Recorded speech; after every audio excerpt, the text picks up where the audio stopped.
Welcome to your go-to Detroit Pistons podcast, the Pistons Pulse, co-hosted by me, Bryce Simon of Motor City Hoops. And Omari Sacco for the second, Pistons beat writer for the Detroit Free Press. And of course, we're always blessed to be joined by our producer, Wes Davenport. If you are not listening to Wes and Blake Silverman over on the Pin Down on the Detroit Bad Boys YouTube channel, you absolutely should be, along with reading all of Omari's work on the Detroit Free Press and the very free Motor City Hoops Substack. As MC313 says, Bryce with the 4:12 a.m. posts of the Substack for the win. Honestly, guys, I think I forgot the time change situation, and whenever I scheduled it, I think I went the wrong direction. I scheduled for 6 a.m. Vegas time thinking, I messed that one up. My bad. But that is out there in terms of my thoughts on Summer League game number 1 for the Detroit Pistons. O2 and I making a Las Vegas Summer League tradition. I think this is 4 or 5 straight years where we've recorded in person, going back to my Motor City Hoops days and when O2 was just doing Detroit Free Press. The Pistons Pulse podcast was not even a thing back then, O2. Yeah, this was way back in 2021 Summer League that the Pistons Post was born. Bryce was staying at the MGM across the street, actually. And he was like, hey, you want to come on? I'm like, yeah, cool. And then we just became, buds and went from there. I feel like we launched our pod probably like 8 months after that. So always an honor to be here with my guy in the great city of Las Vegas, doing this live for you all.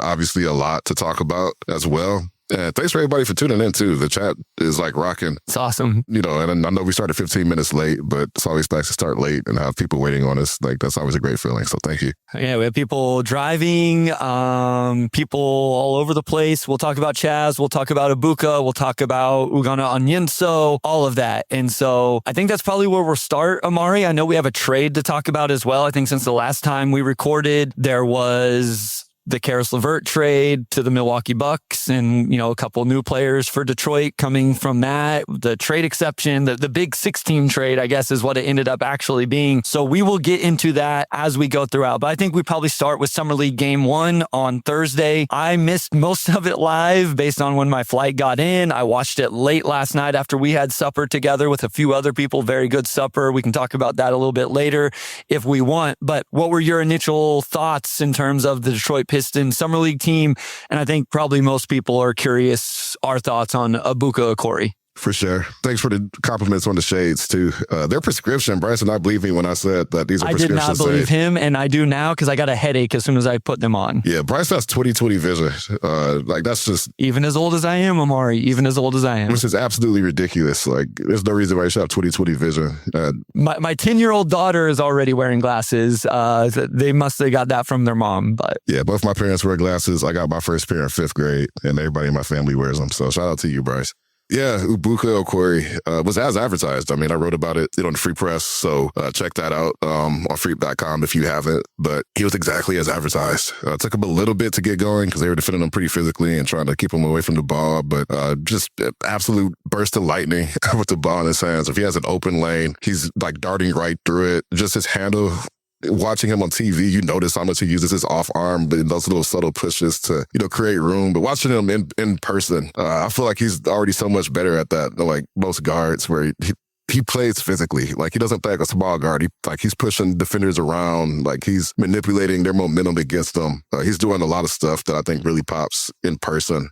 He had 4 assists, but he probably could have had 7. There was just a few licks that didn't fall. 1 turnover, that was a big thing about him in college. He doesn't turn the ball over. And when you watch him, I mean, you see why. Like, it's really hard to pry the ball away from him, just because of his handle and that off arm.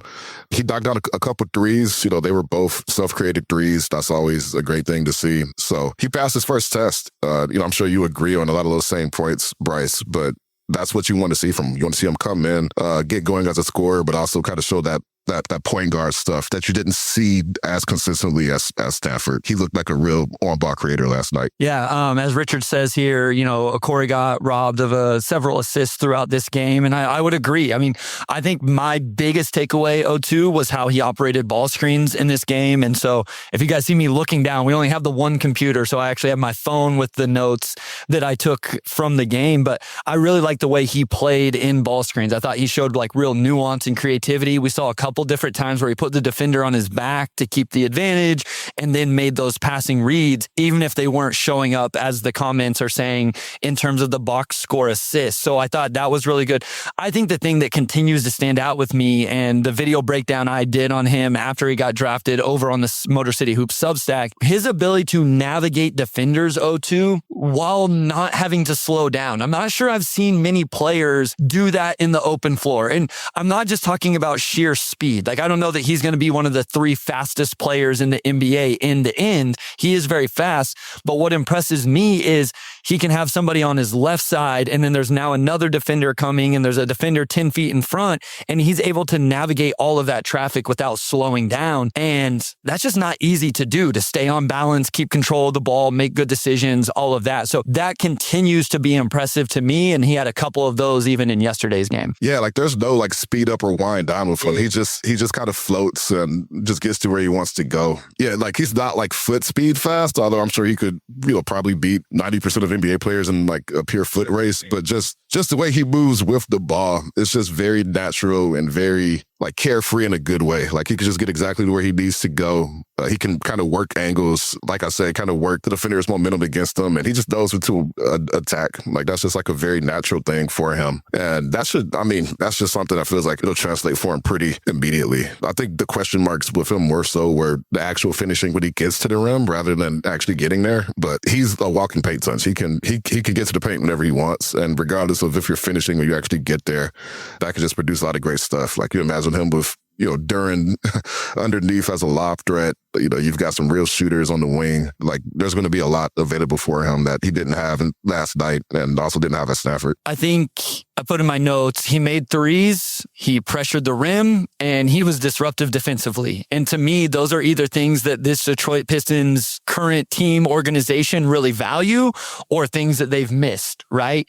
Obviously, there's been a premium on three-point shooting this offseason, in my opinion, from Trajan Langdon, the addition of Isaiah Joe, even the addition of Taurean Prince, which we'll talk a little bit about later. We'll probably really get into more after Summer League. We can dive into that more in terms of, him and Gary Harris and what we think about what they potentially add to this team. But three-point shooting, rim pressure is something they lacked at times, right? Like that ball handler, that guy that could break down the defense, and then defensive disruption. We had this conversation actually last night at supper about comparing Paul Reed versus Isaiah Stewart defensively. I don't think anybody would say that Paul Reed is a better all-around defender than Isaiah Stewart, but I think there's an argument, and a real argument, that he's more disruptive than Isaiah Stewart, especially on the perimeter, right? Getting in passing lanes, just digging at the ball out front, all of those things. My point is that's obviously something Detroit values. And we saw Ebuka, I think it was the start of the second half, where he got a bucket. I think he had 2 disruptions back-to-back defensively. And I do think that that's something he can provide early on. I still have some concerns about just the general point of attack and fundamental foundational defensive stuff, but I think he is going to be a disruptive defender, and that's something this organization obviously values right now. Yeah, like the Pistons were a great rim protection team last year, but their real specialty on defense was just the amount of disruption and chaos they could create. I put this on Twitter after the season, and I'm sure I put it in a story at some point, but Asar, Ron, Paul Reed, and Javonte Green were all like top 10 in steal percentage, which is absolutely insane. And Ebuka, I don't know if he's going to produce steals at that rate, but that's going to be his strength on defense. I mean, he's got the big wingspan. He's 6'1", but he's not like a small 6'1". Like he can defend, I think, most point guards and like a lot of wings as well. But just the quickness of his hands and being able to anticipate that and really spark their fast break is really going to fit in with this team. Like you said, he had 2 steals. It was within the first 2 minutes of the second half. He had like 7 points and 2 steals in like a 3-minute stretch or something like that. And yeah, I mean, we see how fast he is in transition. Could actually start and finish plays in that regard. So that's a good sign. It just shows that stylistically, you see why they like him on that end, because he just naturally fits into what they already do at a pretty high level. We have some pretty fun comments in the chat as well. I promise we will get to those later. We'll try to keep it basketball here for 30, 40 minutes or something like that. And then once we're done with that, we'll get to some of the more fun conversations, what we've been doing in Vegas, maybe what we have planned for the next couple of days. That way, anybody who just wants Pistons content, they can get it in the first 30, 40, and then they can check out if they want to.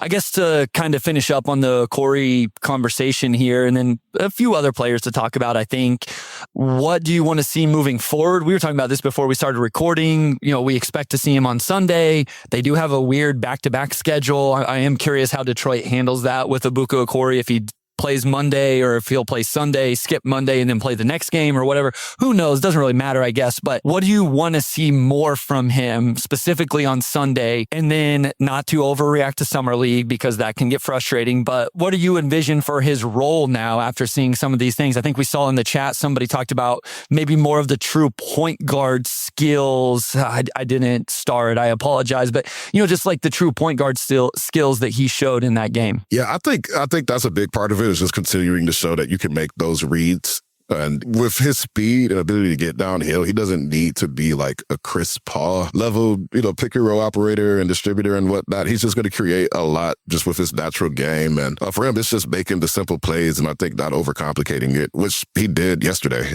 Just finding the open shooters, kickouts, finding guys underneath. Again, he had, 4 assists and he could have 7 or 8.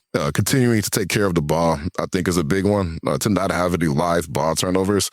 I don't think he had any live ball. Like his one turnover, I don't think was a live ball turnover. Yeah, I'm trying to remember what they even were. I was watching that game very late last night, so I apologize if my notes weren't as in depth as what you guys are accustomed to. But I don't remember coming away from the watch going, man, he's not in control of the game, or he's throwing crazy passing reads, or he's getting like I watched multiple players yesterday. O2, good high level player. Like I'll just say, like I thought AJ DeMonte's handle was very as good as AJ was. He had 30, I think, or close to it. I thought his handle was very loose. Like you can see that even in Summer League, especially where we get to watch the games from at times. I never felt that way about Ebuka, that he was sped up or the handle was loose or he was making crazy reads or decisions. So yeah, and that's the main thing. You want him to be decisive with the ball. It's just like a lot of small stuff I thought that stuck out. It's just keeping that going. Being decisive with the ball.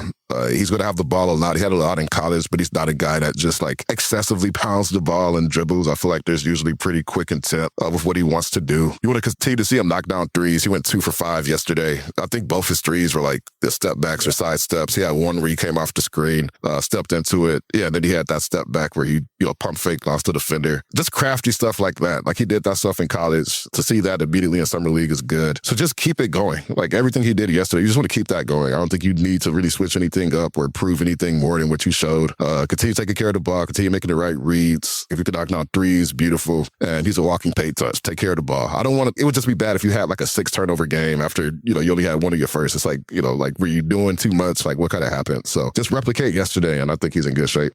Yeah, and especially if those turnovers were bad decisions or loose handle, right? The assist to turnover ratio can often be misleading with players, especially in single game samples and especially in Summer League, because he could end up with 3 turnovers where the bigs or somebody just didn't catch the pass or they didn't roll where they should. And it was obvious he was anticipating where they were going to roll to because that was the open spot. So there was always context to those. My final thing with him is I'm glad you mentioned the 3-point jumper. I thought the one to start the second half was the one that was really exciting to me. Like you talk about the long-term potential of him playing next to Cade Cunningham.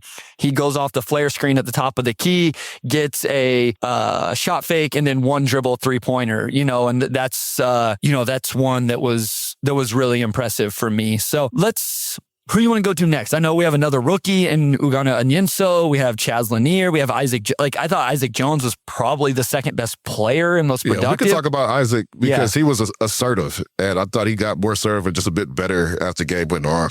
We talked to their Summer League coach, who's a assistant/player development coach in the regular season, Steve Scalzi, after the game, and he kind of mentioned that Isaac Jones kind of fumbled a couple of passes early, and he was apologizing to him, and Steve's like, "Don't apologize, just play. But you want to see that from Isaac because he's like a quote-unquote Summer League vet. I think it's his 3rd trip to Vegas. Obviously he was on a 2-way last season. So for him to come in, his jump hook was going. He knocked down a couple threes. And on a night where they just did not have a lot of offensive creation in general outside of Okorie, and that's just, we'll see if that's just like an inherent flaw with the Summer League roster. Obviously they don't have the same amount of draft picks they've had in like past years. It's just Okorie and Onyenso, and then Chaz was there. But that's good stuff from Isaac Jones. You want to see him come in and just do what he does best, and that's what he did. He had 22 points. I think he led all scorers in points. Some big shots late in the 4th quarter. Just a very solid game for him overall, I thought. Yeah, I thought he was very productive. 2 blocks too. Yeah, I mean, he's physical in the post, and I think he had like a post isolation where he got a bucket, but then he followed that up with a corner like stampede attack or rip and go, and then got to the rim, and then he finishes above the rim pretty physical as well. Like, I don't know that his vertical pop is like maybe as high as everybody's, but it seems like one of those players, Omari, to me, where what he does have off the floor, he gets even in traffic or with with some physicality from the defense. I thought he had 2 posters yesterday, if I'm not mistaken. So I really like this type of player who can play along the baseline, out of the corner. And Isaac Jones looked very comfortable kind of in that role as a 4-man that's playing on the weak side and attacking those situations. So I thought he gave him real production. I thought he looked confident off the dribble, off the catch with the 3-pointer. And so I think he is a player I'm interested to see a little bit more here. I know he's had a couple years now, and so we'll see. Sometimes those players have an advantage. We'll see how much he even ends up getting to play throughout Summer League. That's always another part of this, is who do the Pistons decide to continue to give minutes to? From the top to the bottom, I don't know this is the most talented Pistons Summer League roster we've seen. I guess we'll see if there's some players maybe under the radar as we go throughout the next 10 days or whatever this lasts. But I find myself a little bit intrigued as a guy on a 2-way right now for Detroit, a team and an organization that seems like they really pride themselves with Trajan in trying to find, those wins on the margins, right? The Danis Jenkinses, the Tolu Smith, who's going to be the 3rd big based on how the roster is right now. If you could all of a sudden find Isaac Jones and he's your 3rd, quote unquote, 4-man, right? Like the power forward, that would be another great just get by Trajan Langdon in the front office. Yeah, and that's sort of the undercurrent through all of this, is that we've seen what they can produce from Summer League. And that's not something that the organization, I think, showed a lot of, before these past 2 summers, where you have Summer League guys who are popping in Summer League, but then proceed to show that they can play in the NBA. So is there a Dennis Jenkins on this roster? And we can talk about a bit of that in segment 2 as well, but there were other guys that I thought had moments. Our man from Michigan, Roddy Gale,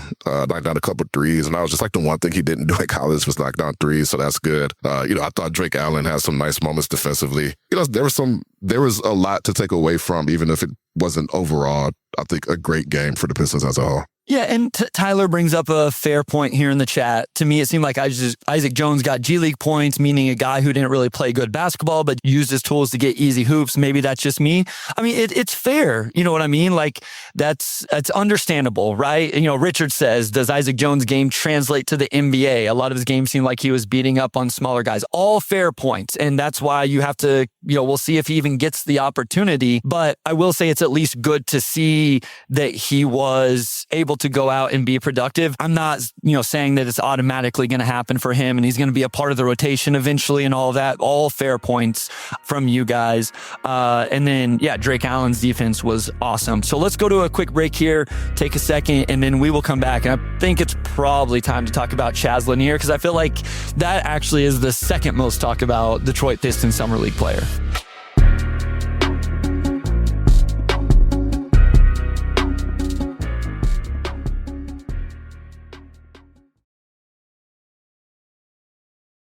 All right, we are back with segment 2.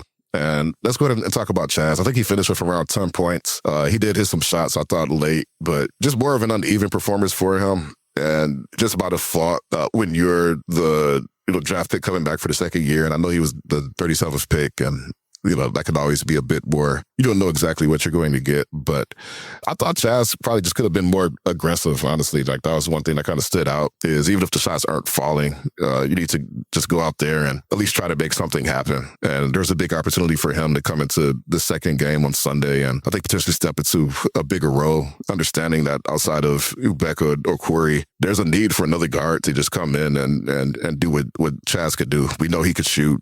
We saw him a bit last year. There's a big opportunity for him to really assert himself, I think, and, show that he's grown, essentially over this last year.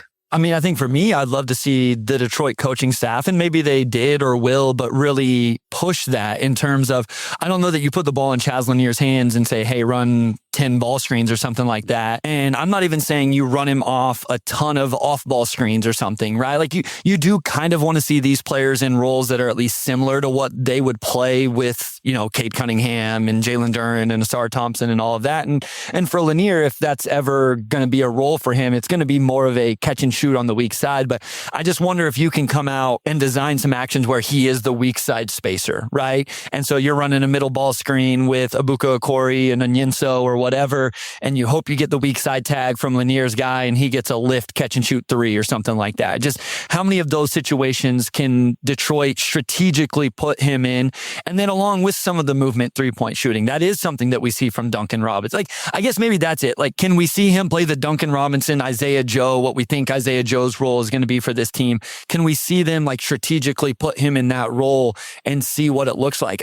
The interesting thing for me was I thought he did some nice things off the dribble to start this game. He had a drive and kick, and then he had a drive and a runner, but the 3-point jumper wasn't there. I think he finally got one to go in the fourth quarter. Maybe had a mid-range jumper off a curl cut as well. But I would like to see him get 10 threes. Like that's my thing. Like second game of Summer League, get him 10 plus 3-point attempts in these different play types, maybe off a DHO action. That's something we see all the time with Jalen Duren, right? And the chemistry he's had with the floor spacers on this team over the last couple of years. So I would like to just see him be a little bit more of a focal point of the offense, not necessarily with the ball in his hands, but just strategically making sure he gets shot attempts. And then I'll be honest, I didn't watch the defensive end like quite as much. I don't think he showed up in a negative way, but I don't know that he showed up in a positive way as well. Like I had one note about he helped on a weak side defensive rebound, but I didn't have a whole lot of notes on him defensively. Yeah, I think we're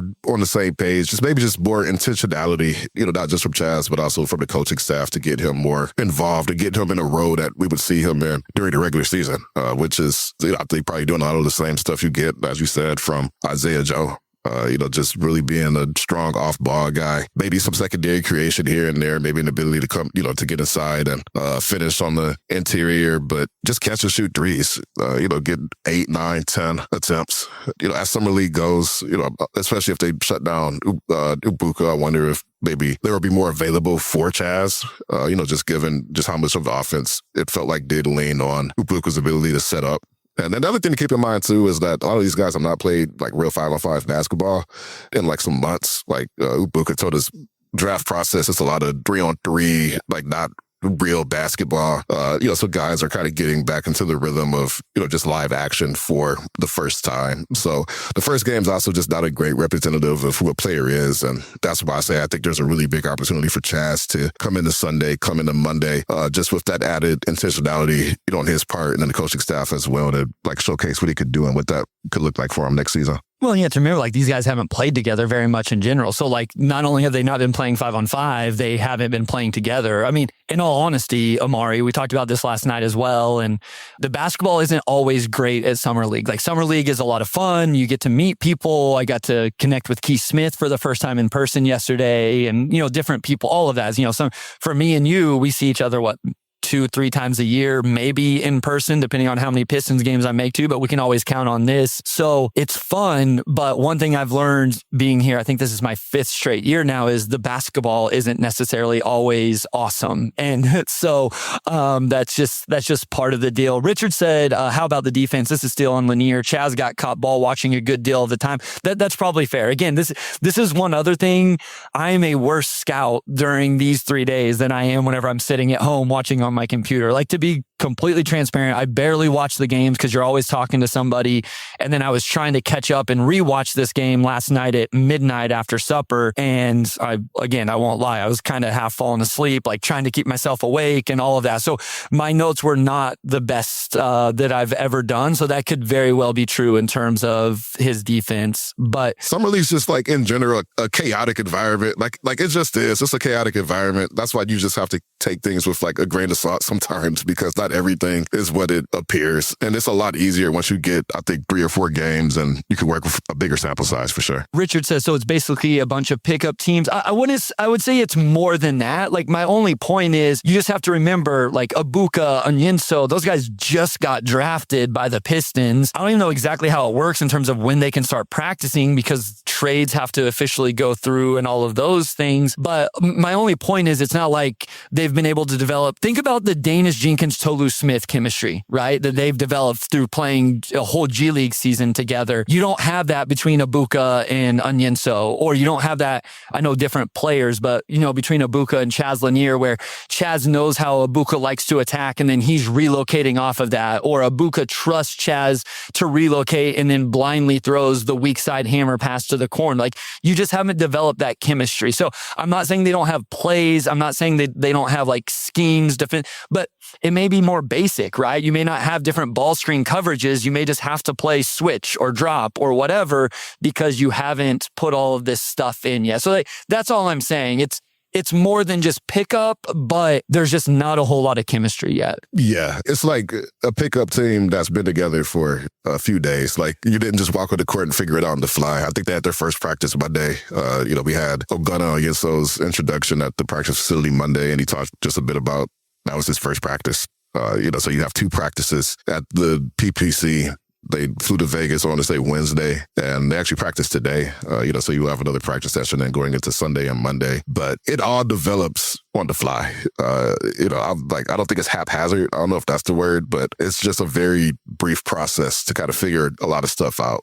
So that's why I think you look more so for just overall comfort. Like, are the things that they do in college kind of showing in this setting? It's stuff like that. And yeah, and again, like, there's a lot of opportunity for guys to get more comfortable. Ugana, like, I don't think he had like an amazing game yesterday.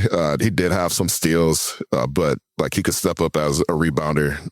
He acknowledged he's still acclimating just to the overall pace and whatnot. There's an opportunity for him to really step up and do a lot more. Talked about Roddy Gale and Drake Allen. Like, there are guys on here who can play, and I think they just need the reps and the comfort to actually perform to that level. Yeah, I mean, I thought Onyenso was probably the player I was most excited to watch. I think I told you and Wes that I felt like I knew what we were going to see from Ebuka Okorie. I just like what he's able to do. It seemed certain that he was going to score 20. Yeah. Like, I just felt pretty confident about that going there. And if he didn't, it was because he was just going to miss shots at the rim, right? Like, there was going to come away like, man, like, he's struggling with this, size at the rim or whatever. Onyenso, I was not super familiar with whenever I did my video breakdown on him or on the Substack. And I came away like, okay, I'm kind of interested here in the developmental big. Like, I want to be clear. I don't think he's coming in and he's going to overtake Tolu Smith for the 3rd big in 26-27. But I was like, okay, a rim protector that had some floor spacing flashes and all of that. Listen, it wasn't a very good performance yesterday. I don't know that it was bad as much as it was just not that impactful. You mentioned the rebounding and all of that, and they got crushed on the boards. In general, right? Like, in general, got crushed on the boards. Janai Broom, I think, had 8 offensive rebounds by himself. And he's a great rebounder, so you kind of expect that, but yeah. He is. And so I think Onyenso is one of those, do you see growth throughout the week, right? So this is one thing you get. So he can sit down and watch the film today, and then they can go to practice and talk about a few things. And then he gets 2 more games and then watch some more film. And so to me, with Onyenso, it's like, do you see growth? Or like you mentioned, Roddy Gale, I think we had so from Educated, Roddy Gale Jr. really stood out for me watching the game. Any chance they open a 2-way for him, that's another player that I think will be, as he gets more comfortable. I thought he played extremely hard yesterday. And so I'm excited to watch some of those players in terms of how they get more comfortable and in the production and the impact and the growth throughout the next 10 days. Yeah, for sure. And on Yenso, he comes in with a pretty, like, I would say, just straightforward archetype.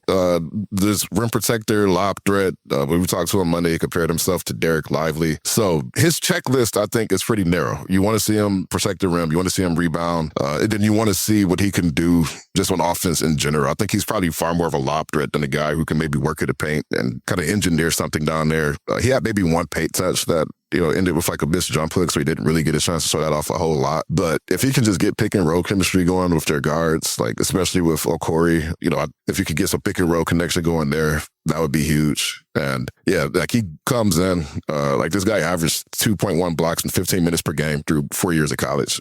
So that's a very sustained skill for him. I don't know if he had a block last night. Again, like that's just stuff that over the course of Summer League, you expect that it will eventually show, even if it wasn't necessarily present in the debut.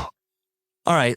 Karis LeVert trade. We'll talk about that. We can talk about any other Summer League thoughts, and then we'll get to some of the fun questions and comments. We have a whole bunch. So if you have any Vegas / just fun questions, whatever, go ahead and put those in the chat. We're starring those. We'll get to those in segment 3 here in just a little bit. But Karis LeVert traded to the Milwaukee Bucks. The Detroit Pistons bring back Taurean Prince and Gary Harris, both on vet mins, which my understanding is now that creates a $15 million trade exception. This was all part of the massive 16 deal that went down and all of that. All I know is who's on the roster now and that there's a $15 million trade exception. It looks like Detroit has operated as an over-the-cap team this offseason. My understanding is Isaiah Joe went into the non-tax MLE, which means there'll be like $4 million left of that. That may all... That's my understanding of things right now. So you have this roster. I think there's 16 players currently on the roster. You can be over 15 in the offseason. They have a $15 million trade exception, have a little bit left of their non-tax MLE. But just your thoughts on the trade of Karis LeVert, and then anything quickly on, doesn't have to be quickly, but I don't think we have to deep dive in on Taurean Prince and Gary Harris, at least today. Yeah, I do want to shout out Gary Harris just because, that's my Spartan. Like both same Michigan State class, came in 2012. Like, watched this dude his whole career. I've covered 4 or 5 Michigan guys: Duncan, Isaiah Livers, Tim Hardaway. They had Xavier on their G League team a couple years ago. And then there's somebody I'm forgetting. And I think this is the first Michigan State guy that's been on like the actual roster. So I did just want to take a minute to shout out Gary Harris because I'm entering year 7 on this beat, and we finally got a real Michigan State guy on the team. So yeah, with that, I think Taurean Prince, like he's a really great shooter, career 39%, like around 43% the last 2 years. And he can give you some power forward depth. For those who missed it, all the Pistons transactions basically were executed in like a massive 6-team trade. So that included Beef Stew to Memphis. That includes John Collins. That includes basically everything except the actual signings. Like Wu, Kevin Herter, those were their own things. But and I think Isaiah Joe was processed separately. But all their other moves, Sasser to Dallas, those were all processed in that 6-team deal. Yeah, Sasser, I enjoyed covering Sasser. I enjoyed watching Sasser while he was here. Like, he's just a really cool, really great dude. It just felt like he kind of got lost in the shuffle, especially with Dennis emerging last season. Also, the only Pistons player to ever come on the Pistons Pulse so far. So shout out Marcus Sasser. Yeah, shout out Marcus Sasser. Yeah, and then Karis. Karis obviously is the 5th Michigan guy that I was trying to think of. Look, I like Karis. I did think he brought a lot, last season, just as an all-around dude who can do stuff, battled some injuries. They traded him to Milwaukee. And I think you see just the intent in this offseason of them just bringing in guys that could really, really shoot the ball. To have Isaiah Joe and Taurean Prince join Duncan.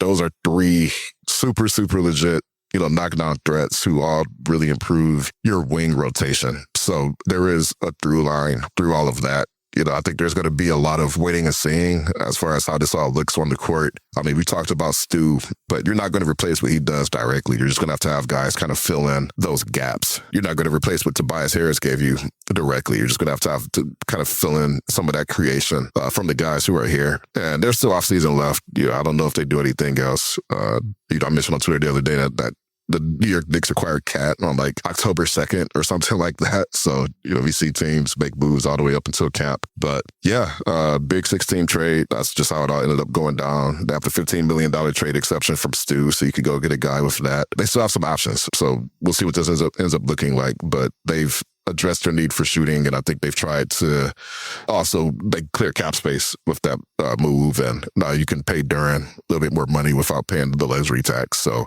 a lot of setup stuff still, but we kind of see the direction that they're moving and what they've been prioritizing. Yeah, so Richard says second unit is small. I think that's probably my biggest takeaway right now with kind of how the roster is constructed. You can make an argument this team has a lot of depth. I mean, depending on how I don't want to get into this, but especially not on July 10th or 11th or whatever day it is. But, there's a certain way that the second unit shakes out, and then you still have Taurean Prince, Kevin Huerter, and Javonte Green as, your 11th, 12th, 13th guys, Omari. You know what I mean?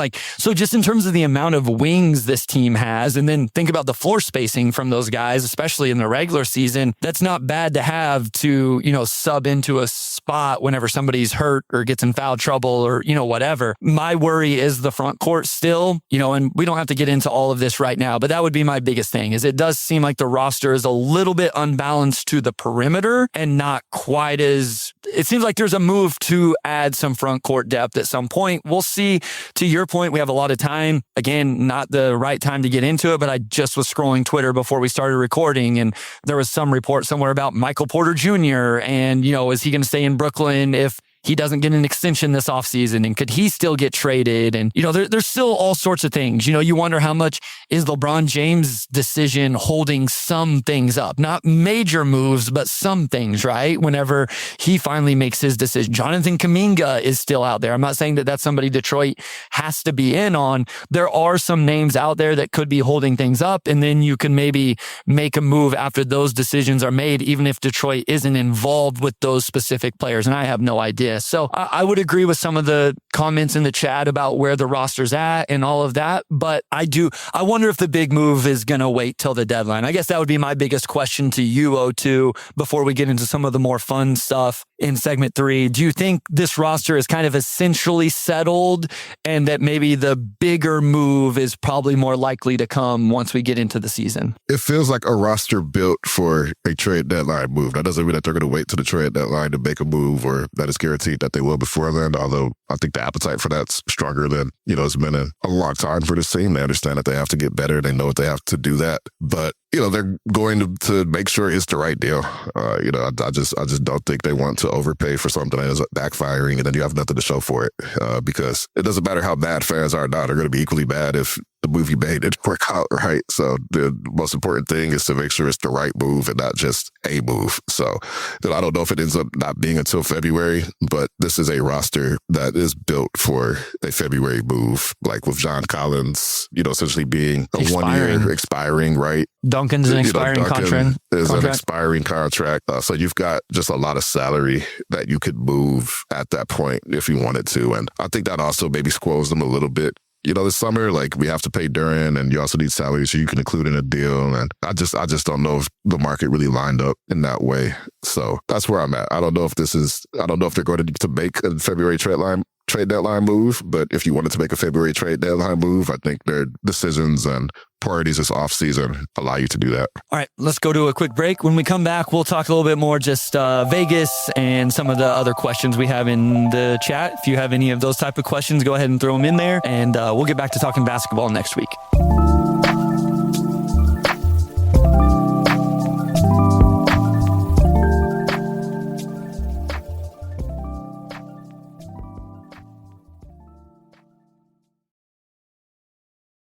All right, back with segment 3. Go ahead and get your questions in if you have any. Loving to share the earbuds. Yeah, I should have told Bryce when he came over, hey, bring your own pair of earbuds. It wasn't until I started setting everything up that I was like, oh, okay, I guess we're just going to have to, we have an earbud splitter right here and only one earbud. So, it gets the job done.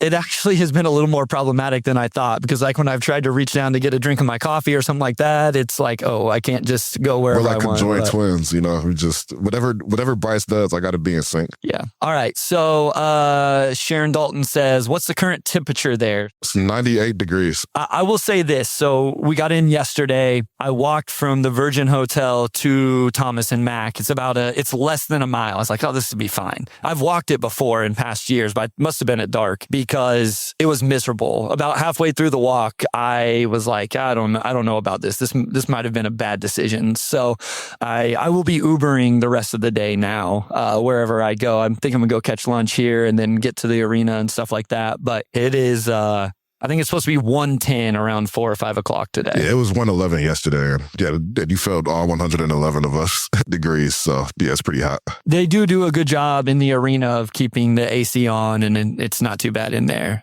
Shad says, Shad. Gosh dang it. Sorry. What's up, Shot?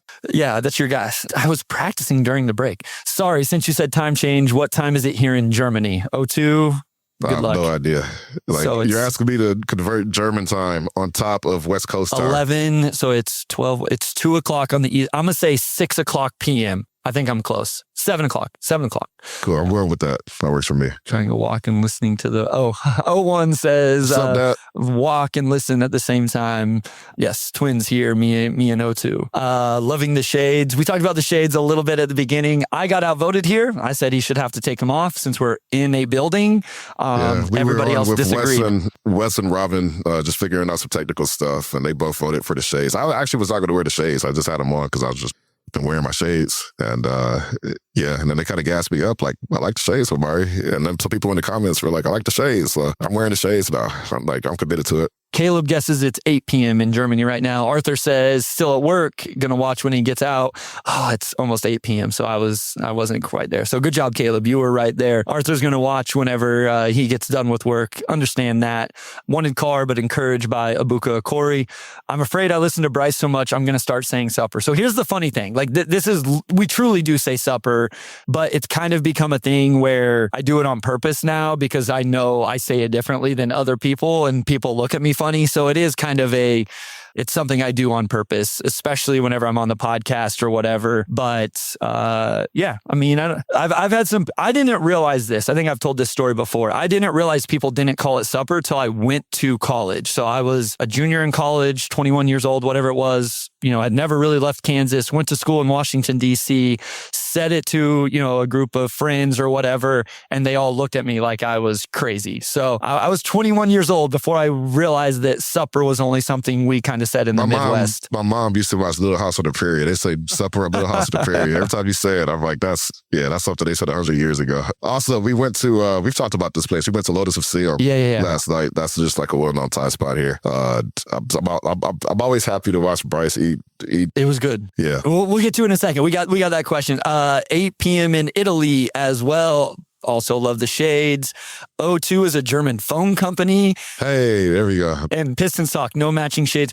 So I haven't wore sunglasses for like 10 or 15 years. I think he hates sunglasses. I do. Yeah, I think he does. I was getting some real hate from him. He's like, why are you wearing these inside? I'm like, I feel judged. Like, wow. You were. Like, to be honest, like I try to be a good human being and a good person. And when people wear sunglasses inside, I definitely judge. I also judge people who wear hats when they are in a basketball gym coaching or playing. So I would never wear a hat in a gym ever. It seems like you'd be a hat wearing guy. I'm definitely, Which I always laugh because I think Luke Walton wears a hat all the time. Yes, whenever like at practice and stuff. And obviously Luke Walton was a billion times better at basketball than me and a better coach. So I'm definitely in the wrong here. But Ned says, do you get supper with friends or does it become dinner? It's the Pistons crew. So the other beat writers, Hunter Patterson and Cody Davis, my predecessor who now works for Platinum Equity, Vince Ellis, our guy James Edwards, obviously used to cover the Pistons for The Athletic now in New York. And then Lauren Williams, who covers the Hawks for the AJC and previously covered the Pistons for MLive. So yeah, when I came onto the beat, it was James, Lauren, and Rod Beard.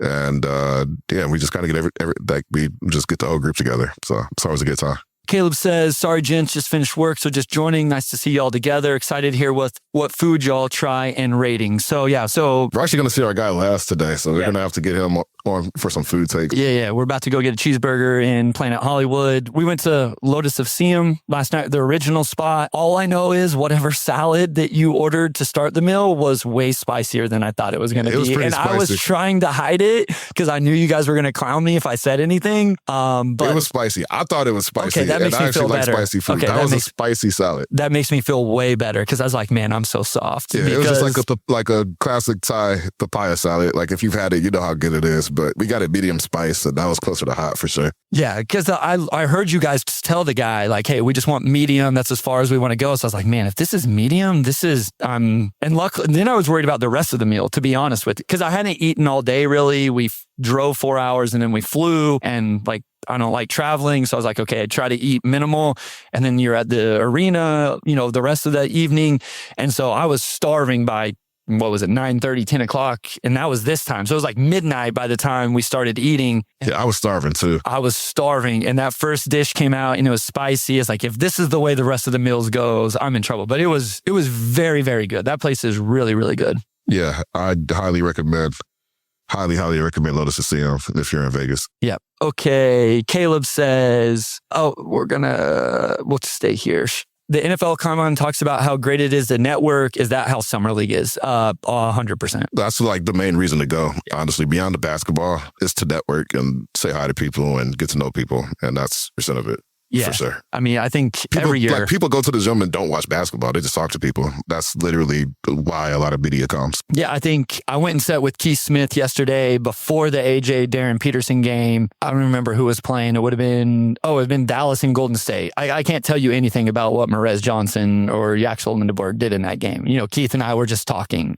And, if you walk between gyms or whatever out on, what's it called, concourse or mezzanine or whatever you call it, you're going to get caught by someone, which is always a good thing. Like, for example, my old assistant coach from American, who's now at Georgetown, was just walking around and we hadn't seen each other in person in probably 20 years. Wow. Is that right? No, 15 years. And so I got a chance to see him just a little bit. The other thing is EYBL. So if people that aren't familiar, that's the Nike AAU high school circuit, is one of their sessions is in Vegas right now. So now there's a lot more college coaches in general out here because they can watch their former players while also going and scouting future high school prospects. So it just continues to expand every year is my point. And so there's always somebody that you're going to run into. It's absolutely awesome for networking. Also very curious, you get the first question every time since you're the OG of the beat. And also, what's the art of asking a question? So obviously this is you because I have never asked a question. Yeah, I'd say I probably get it like 50-60% of the time. I don't always want the first question for one, but it's always nice when you have it. There is an art to asking a question. So this is a funny story. This was probably 4 seasons ago. So Dwayne is still the head coach, and James would get the first question a lot, as the OG of the beat at that point. And it was the Pistons had just lost. I don't remember which game it was, but they had just lost. Dwayne was in a great mood. James did not want the first question. Like, they just passed the mic to me. And I was already pre-planning my question based on something that I was writing. So that threw me off because I'm like, well, I don't have a question about the game, but I have a question about something that's related to like a player or something. And I wasn't prepared. So I just opened with the question I had. And then it was like, we're not focused on the right things. Not focusing on the right things. And I was like, I'm sorry. I did not ask. Because the thing is, you have to acknowledge the game that was just played. Like, you can't just, I know the game didn't matter. So I'm just asking about my own question. I was not prepared at that point. So there is a little bit of an art to the first question. So that was, the first question is you want to strike the right tone.